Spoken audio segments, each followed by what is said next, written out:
শিৱসাগৰ জিলাৰ গেলেকীৰ পিয়লিফুকন পঞ্চায়তৰ অন্তৰ্গত এখন বাঁহৰ দলঙৰ জৰাজীৰ্ণ অৱস্থা আমি আপোনালোকক দেখুৱাই আছোঁ।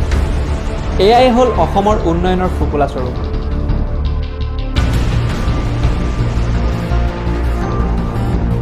গেলেকী দলবাৰী নামদাং কিনাৰৰ সংযোগী শিঙিবিলকে ধৰি বহুকেইখন গাঁৱলৈ যাব পৰা এখন দলং।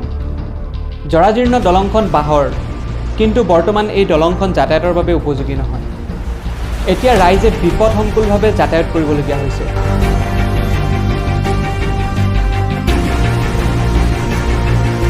এখন পকা দলং উন্নয়নৰ নামত আহিছিল যদিও দলংখন আজি ১-১.৫ বছৰ দিন ধৰি সম্পূৰ্ণ হৈ নুঠিল। ৰাইজৰ অভিযোগ, ঠিকাদাৰৰ লেহেমীয়া কামৰ বাবেই এই দলংখনৰ কাম সম্পূৰ্ণ হৈ নুঠিল। নামটিৰ পৰা ৰিণ্টু হেঞ্চুৱাৰ প্ৰতিবেদন, ভাদৈ নিউজ।